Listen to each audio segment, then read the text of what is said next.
Hello and a very warm welcome back to the garden. I'm just working around this runner bean plant and I'm pulling out any weeds that are growing underneath. Now, as gardeners, it's very easy to see these weeds as our enemy.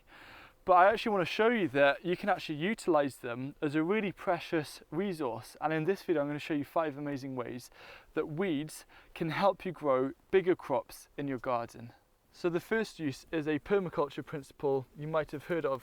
It's called chop and drop, and it's a very simple process. All you do is you get your weeds or perhaps leftover crop residue, and you either chop it up or you tear it apart into smaller pieces, which you then spread over the surface of your beds. And what this does is it adds fresh organic matter to the top. It's really going to help the microbes within the soil, so it's going to improve soil health.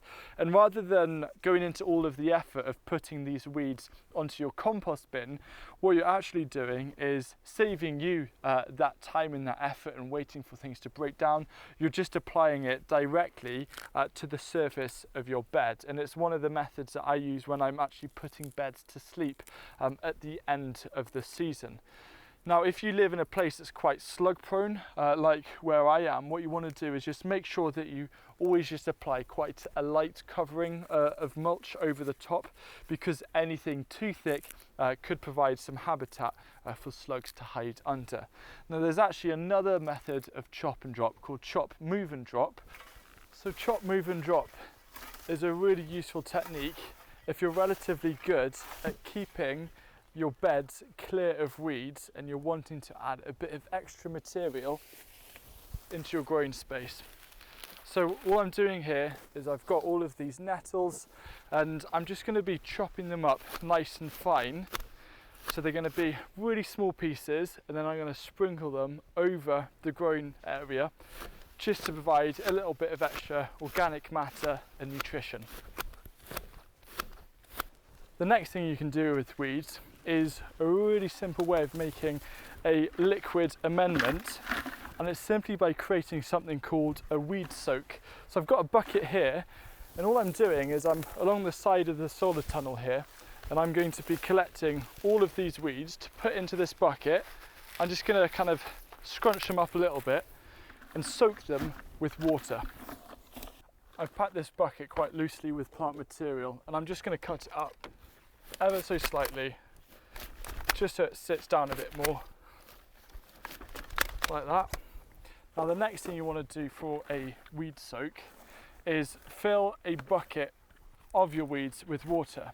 Now, you can either do this with something like a big rain barrel. I know a lot of people who will just put in a ton of nettles and cover it with water, and what happens with that is that over time all of the nutrients seep out of the nettles into the water, which you can then water your plants. Now, I've tried and follow inspiration from Korean natural farming, and one of the ways that you can make this even better is to inoculate it with some microbiology. Now, they recommend using stuff like leaf mold, but what I'm going to do is use a bit of this wood chip, put a couple of handfuls in like that, and I'm going to fill it up.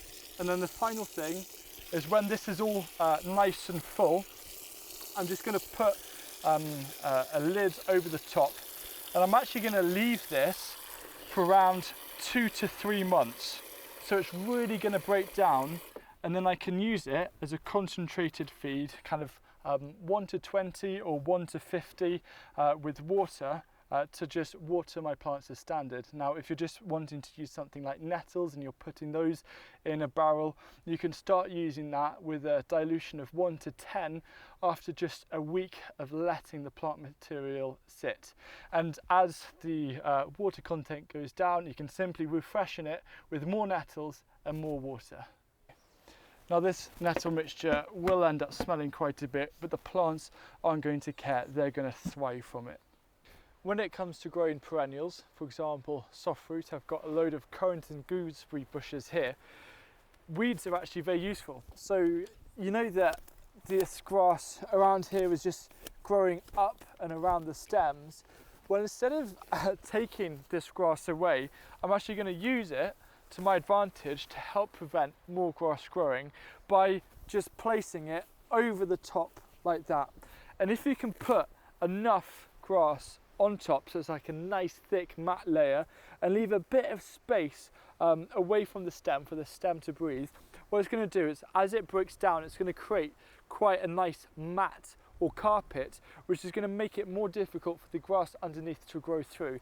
And another advantage, of course, is it's going to reduce evaporation, as well as providing nutrients as it breaks down. So it's a win-win situation. Instead of seeing it as the problem of grass growing up and around your plants, see it as a solution. Turn weeds into opportunities. There's a lot of ways in which plants are similar to humans, and one of them is that they need quite a nice balance and diversity and range of different nutrients to keep them healthy. And we all know that NPK is really important. So nitrogen is responsible for the leafy growth. Phosphorus is great for developing a healthy root system, and we all know that roots are the foundation of a healthy plant. And the other aspect, of course, is potassium, which is responsible for the flowers and for the fruits. Now, sometimes as gardeners, we're going to come across crops that might look a little unhealthy. These cucumbers here, they're not kind of that deep dark green that I'm looking for.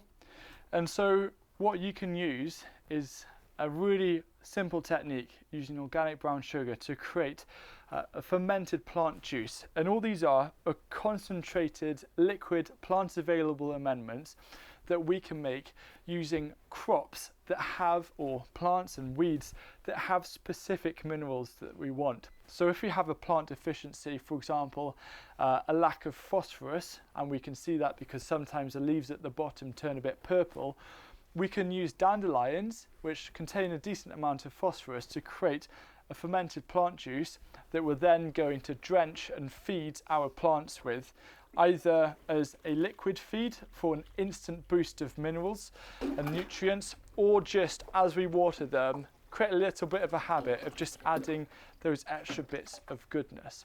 So there's some amazing things I want to explore about fermented plant juices in the future, for example using carrot tops for calcium, and even using things like dill for potassium. But right now, if you want to find out more, and if you want to use perhaps the most amazing weed possible, which is nettles, which is what I'm watering these cucumbers with at the moment, then I really do recommend you check out this video here, because it's a ton to learn, but it's really very much going to offer huge potential for your gardening. And because these are shelf stable, you can create them this year to use next year. I think all of you knew that compost would make this list of 5. But in truth, even though compost is quite a simple thing that we forever talk about as gardeners, it is amazing. If you think of it, it's one of the 2 or 3 fundamentals of a healthy garden. And if you've got nothing else to do, then by all means, prioritize making as much compost as possible. Because honestly, compost can make the difference between a thriving garden versus a garden that is struggling. Now for me, I like to use a method of composting called lazy composting, and really there's only one rule you need to follow, and that is that you need to add as many different things as possible into your compost bin. So don't just put in, say, a load of nettles, put in a load of different weeds, put in all of your crop residues, put in things like newspaper, cardboard, as many different things as you can find, because the more elements that are put into it, the more balanced your final compost is going to be. Now the other thing with creating your own compost is you just want to get into a bit of a habit where you set yourself a goal or a challenge of every single day add a bit more to your compost pile, so it's always going to be gradually building up. Once you've finished up covering one of your piles, just put some cardboard over the top and leave it for about 8 to 12 months. And when it's doing that, it's a great opportunity to actually plant out your spare squash plants, any that are left over, so you can get an extra crop in the same area and make it more productive. So those are the 5 main uses that I have for weeds in this garden to help me grow bigger crops. And I think wherever possible, if there is a resource there and it's free, we can very much utilize it to help us increase the productivity of the garden.